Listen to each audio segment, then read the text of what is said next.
Welcome to the People's Health Briefing, a component of the Trusted Voices campaign. I'm Dr. Noha Balada from Roots Community Health Center reporting for the week of April 1st, 2024. Following an update on COVID, flu, RSV, measles, and norovirus, I'll talk about the recent spread of bird flu or avian flu.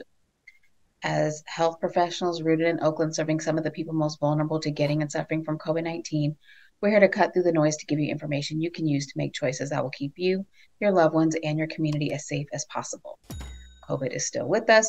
It is still causing sickness, disability, and death, and there's still a lot we don't know. The goal of the People's Health Briefing is to empower you with our best knowledge and thinking every Tuesday morning. First, I will start off by saying Happy National Public Health Week. That is this week, April 1st through 7th, and Roots will be highlighting key issues important to improving our communities, and here are the topics for the week. So please be sure to follow us on social media at Roots Empowers for content related to these topics. And I'll just take a quick moment to say, even though I feel like people think they know what public health is, I have found that unfortunately over the past several years, maybe there's been a lot of confusion, or it was just something new to a lot of people what public health is. And just wanting to point out that public health is not the same as healthcare. Public health is really looking at the population's health. So it's looking at the overall health of a group or a population or a broader geography. And in the United States, public health would be for the entire nation, but there's also global public health. As we've seen, we are all very connected, and we probably need to be thinking about public health as a global thing all of the time. I think we've seen that pretty clearly, that we're all very connected in that way, especially with so much traveling and moving about. And so it's not really about disease care per se. That's really the realm of our healthcare delivery system, but it's about the entire environment and how that helps to shape health or lack thereof. And so it's really a very broad term. No one kind of owns public health all by themselves, although there's certain agencies, as we know, that have responsibility in that. But really, there are many ways in which we're all contributing to the health and safety of not only ourselves, but those in our households and those in our communities. And that's something that we talk about every week here. So diving right in, we're going to look first at what we're now kind of calling respiratory virus season, and really wanting to, of course, acknowledge that we know that COVID is a lot more than a respiratory virus. We also know that respiratory viruses than COVID, RSV, and flu, but we do have the indications that all three of these are heading in the right direction right now, which is expected. The first one there on the top left is COVID wastewater. We see that coming down nicely nationwide. Top right, we see flu, influenza A, influenza B there in the yellow and the green. Those are coming down nicely. Still a fair bit out there, but coming down nicely. RSV on the bottom left, we see that is coming down nicely. And even hospitalizations, and this is showing flu in the blue and COVID in the orange. So definitely still more COVID hospitalizations than flu, but nonetheless, those are trending down. And so since we know that we're getting towards the end of flu and RSV season, we'll expect those to kind of pretty much come all the way down until we get back into flu and RSV season in the fall. Whereas COVID, we know, will continue to see circulating. We may even see a bump between now and then. COVID has definitely kept us guessing every year. We've had surges pretty much every summer in all of the different months so far. So we'll just have to wait and see what will happen next with SARS-CoV-2. But we do know that, or we do hope that in the next month or two, we'll at least get a little bit of a reprieve with things kind of coming down. And next, I just wanted to kind of do a little recap of this so-called respiratory virus season, which is typically taken as starting October 1, and it's not over yet, but we're a good ways into it. So through March 23rd, that's what these numbers are showing. So from October 1st through March 23rd, and I just kind of wanted to show COVID and flu. So even in the height of the flu season, COVID is still really causing a lot more trouble than the flu. So over 500,000 COVID hospitalizations during that time frame compared to 350,000 flu hospitalizations. And as it relates to death, quite a bit more, close to 39,000 COVID deaths and about 22,000 flu deaths just in that same time period. Once again, we'll expect the flu to really taper off, whereas the COVID we expect to still be dealing with year round. But this is the height of flu season, and we're still seeing this big difference. So just something to keep in mind. And taking a look at COVID hospitalizations and deaths, we see that those are both continuing to make their way down as well. So something that we'll continue to keep an eye on because we still are seeing over 1,000 deaths per week and also over 9,000 weekly hospitalizations. So there's just still quite a bit of burden from COVID, but at least we're heading in the right direction. Still no news, good news on the variant front. We're still mainly dealing with the JN.1 variant, so let's hope it stays that way. And a brief update on measles cases and outbreaks for this year so far. So as of March 28th, we've had a total of 97 measles cases reported by 18 different jurisdictions in the United States. And when I reported last week, as of March 21st, we had 64. So we've gone from 64 to 97 in a week's time. And remember, in the entire 2023, we only had 58 measles cases. So 2024, we're seeing a lot of measles. We've already far surpassed what we had the entire year prior. And still, it's not so much the number itself that's concerning, but the fact that this is trending up, and the fact that this is apparently because vaccination rates are down. And we've talked a few times about how we're at risk of potentially losing our elimination status, which we achieved about 2 decades ago. Elimination requires continued efforts so that we don't reestablish transmission. And in this case, that means staying over a certain threshold in terms of vaccination rates. And in certain pockets and certain parts of the United States, we're not managing to do that. And that is really what we are concerned about when it comes to measles, or for that matter, anything that we have managed to control with vaccination, because unfortunately, we've got some anti-vaccination sentiment and movement that has taken hold and is really frankly threatening the entire population. Back to the public health. It's not all about you do you or about individuals. It is about a collective effort to get these diseases under control. And we've done a really great job with these things up until now. So it is pretty sad to see it kind of going in the wrong direction. The vaccine for measles, the MMR, it's great. It's about 97% effective at preventing measles. Wonderful. That does leave 3%.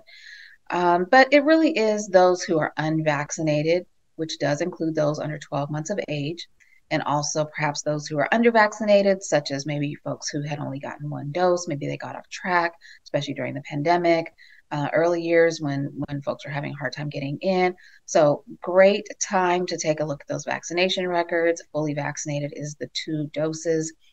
If you're not sure, check in with your doctor, check in with your child's pediatrician, and let's make sure everyone is up to date on that MMR vaccine. Because if you're not protected from measles, either from having had it before, which would likely be a very long time ago, except in these very rare instances here, or if you've not had, or from having the vaccine, and you get anywhere near someone who's contagious, or even in the room where they were before, before you, then there's a 90% chance that you will get sick with the measles, which could be life-threatening. Also, just a reminder that if you'll be traveling internationally, no matter where you're going at this point, please make sure that you are fully vaccinated. And if you're traveling with an infant between 6 months and 1 year, it likely will be recommended that they get started early on that MMR series. So please do check in with your doctor on that before traveling. Quick reminder on norovirus. Some areas are experiencing increases in norovirus, which is the #1 cause in the US of what folks refer to as stomach flu or stomach bug. It's norovirus. It's very, very contagious. It's usually the culprit for the diarrhea and vomiting outbreaks in school or daycares or on cruise ships and so on. And really, it's just treated symptomatically. There's no vaccine. There's no specific medication or anything. The only main concern that we have with norovirus is dehydration, which can be caused by the vomiting and diarrhea. We're definitely more worried about that with babies and with elders. And so we don't want to spread it to them, certainly. We want to make sure that they stay hydrated. And if there's any signs of dehydration, like if their mucous membranes are really getting dry or they're just not seeming like they have their normal level of consciousness or orientation, then you need to be seeking some medical attention. Norovirus spreads through contaminated food and water, primarily, and surfaces as well, and person to person. But this is something where we really can reduce outbreaks of norovirus with a little bit of effort. So wash your hands, wipe surfaces down with a bleach solution. So hand sanitizer is not going to kill norovirus. So need that bleach solution, need to wash your hands, and also these other tips here around cooking food thoroughly and not preparing food for others when you're feeling sick. We're also going to wash fruits and vegetables thoroughly, especially those that we're not going to be cooking, and then clean and disinfect those surfaces. And once again, wash your hands. And now I want to talk about the recent news, which is causing some concern, and that is about avian flu or bird flu, and this particular strain called H5N1. So several states have recently reported that they've had H5N1 outbreaks in cattle. So Texas and Kansas and Michigan have some confirmed outbreaks. New Mexico and Idaho have some presumed cases there in cattle, in cows. So the virus doesn't kill the cows, but it does make them sick. They have reduced milk production, and the animals feed less also. And so the owners of these herds of infected cows have been instructed to destroy the milk that is produced by these infected cattle. But we are being assured that even if milk from infected animals did find its way into our food supply, that the pasteurization should kill all of the virus. So this seems like a good time to give the reminder, please do not consume raw milk. This is a bad idea for many reasons, and now we just have one more reason. We pasteurize milk for good reason, and that is not to spread these illnesses, and certainly this is no exception. Now, the big concern that came up is that at least one person has contracted avian flu from these infected cattle. This was reported on April 1st that someone in Texas contracted H5N1 from a cow. And this is someone who works with the cattle and is in very close proximity. So that is how they got it. There's quite a bit of good news in here. So first off, this individual is experiencing only mild symptoms so far. Now, the only symptom they have so far is actually conjunctivitis, or basically like pink eye. So that's very reassuring. The other good news is that Tamiflu, which is our medication for regular flu, does seem to have some antiviral activity against H5N1. So that's what they're treating this individual with. So that's also good news. Other good news is that even though we don't specifically have a vaccine for H5N1, And our regular flu vaccine is not going to help against H5N1 either. But there have been several candidate vaccines that they have been working on for a little while here. And apparently, we have what is needed to rapidly produce a vaccine against, it's not exactly the H5N1 strain, but it seems to be reasonably close enough. So I'm sure we'll hear more about specifics about that as time goes on. But there seems to be some assurance there that we would be able to quickly deploy a vaccine with reasonable activity against H5N1. So all of these things, I think, should be reassuring. The other thing is that this individual, at least so far, has not transmitted to another human. And this is, of course, when we would get pretty concerned, is if we started to have human to human transmission. But so far, that's been really rare, even with the isolated cases where it has gone from an animal to a human. That's usually the end of the road. Very rarely, it will be a very, very close caregiver. It would be possible to transmit in that case. So this is part of the concerning part, is all these changes that are happening with H5N1. They don't like it when these things change. And it does seem to be a fairly significant shift in a relatively short time frame where H5N1's doing some new things. So we never saw it affecting cows before, so we don't like that. Cows tend to be in more crowded areas, unlike birds typically. This isn't the first spread in mammals, though. We've seen it in minks and otters and actually a whole host of mammals. So if this is of interest, there is a link in the post with a very extensive article about some of the change in patterns of H5N1 infections in mammals. So that's something of interest. Check that out. So changing patterns we don't love. And so we're just going to have to keep an eye on it, though. But again, so far, we're not seeing human to human transmission. And even animal to human is really requiring this very, very close contact. And so far, with this being in the cows and the cattle, as long as you're cooking your meat and pasteurizing the milk and the milk to make the cheese and so on, we shouldn't be concerned as just average, everyday folks. Now, if you're someone who works closely with livestock or with animals, then that's another story. I'll touch on that in a moment. But for most of us, this shouldn't bring any concern. It's just really something to keep an eye on because, and maybe the biggest concern I have about this has to do with the fact that we still haven't really incorporated what I think we should have based on what we should have learned from this pandemic, the SARS-CoV-2 pandemic. So we haven't really incorporated a lot of things into our regular life that I think would help us be better prepared for the next pandemic.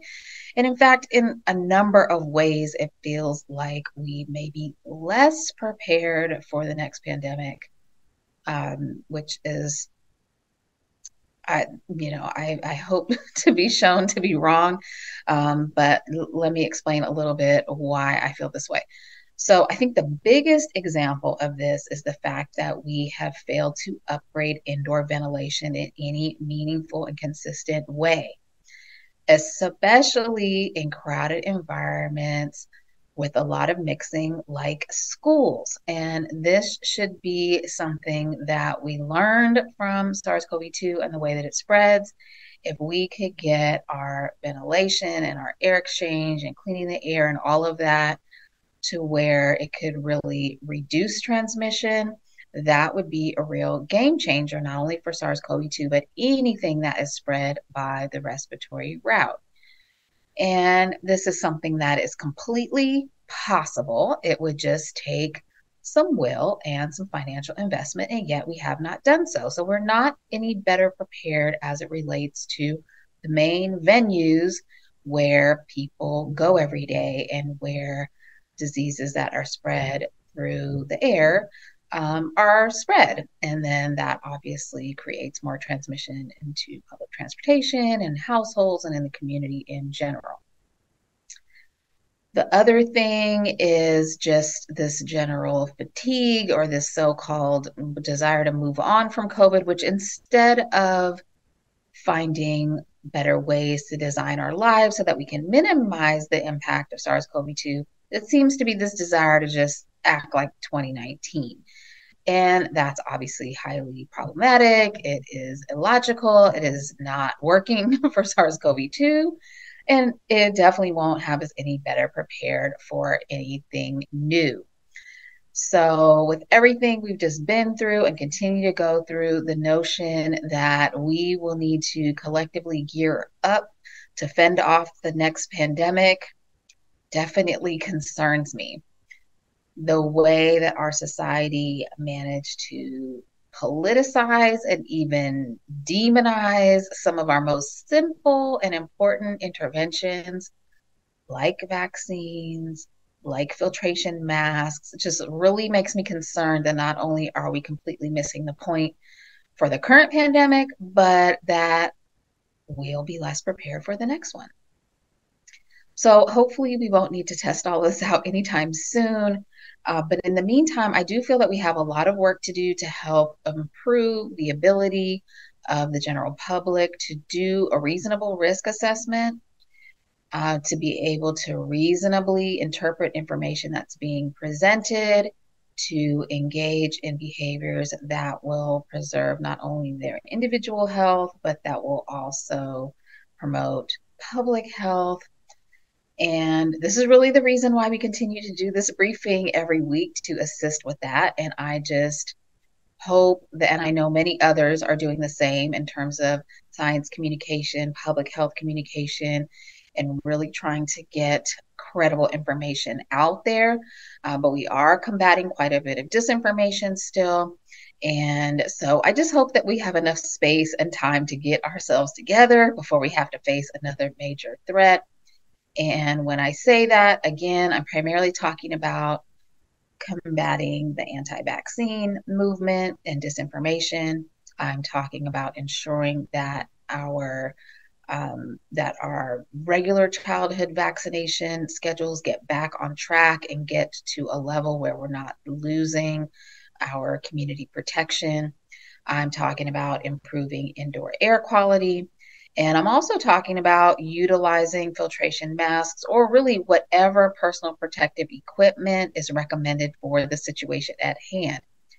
And when it comes to H5N1, right now there's nothing specific you need to do unless you're someone who does work closely with animals.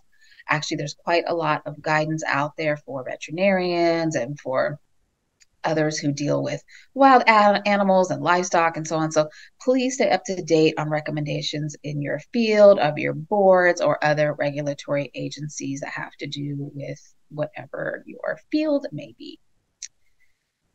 And let's just remember to keep up our best practices to prevent the spread of respiratory pathogens. This includes staying up to date on your vaccinations, wearing a high quality filtration mask when you are indoors with others, gather outside whenever you can. It's nearly always safer than indoors.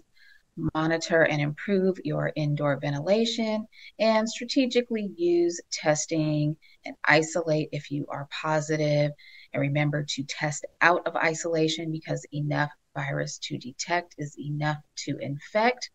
Also, if you are someone who should be treated, if you do test positive, you should know that in advance. We have a short window of time to get treatment. First line is going to be Paxlovid for most people, but if for some reason you can't take Paxlovid, but you're at risk of a poor outcome, then please make sure you have a treatment plan lined up with your provider. You know how you're going to access this. And we reviewed last week the new preventative treatment for those with immunocompromise. Still don't have notice of that monoclonal antibody Pemgarda having been shipped or available yet, but we will definitely be keeping an eye out for that. And along with all that we have mentioned, let us try to avoid infection and reinfection. Catching COVID once and doing fine is not a guarantee about the next time. Every infection is a new opportunity for long COVID and post COVID, maybe even a compounded opportunity. We still have more to learn here, but it's definitely a new opportunity every time you get COVID. So let's try to avoid reinfection. And please don't push yourself, allow yourself the time you need to fully recover. And lastly, if you don't have a primary care provider, please get one. Don't wait until you need them to try to find them. Know how to reach them before you need them. And let's get those baseline labs checked, like sugar and cholesterol, get your blood pressure checked, and see what preventative healthcare maintenance you might be due for. And let's get that done. Make sure you are up to date on all age appropriate vaccinations, and just basically have a relationship with a primary care provider you can trust. And as always, remember to eat a balanced diet, incorporate fresh foods. Let's avoid those packaged foods and those sugary drinks. Let's get some regular fresh air and physical activity. Of course, if you don't feel well, in that case, please get your rest. Manage your stress levels and get a good night's sleep. We will be taking next week off for spring break, and then we will see you the following week. This concludes today's People's Health Briefing. Thank you so much for joining us, and we will see you again in 2 weeks. See you then.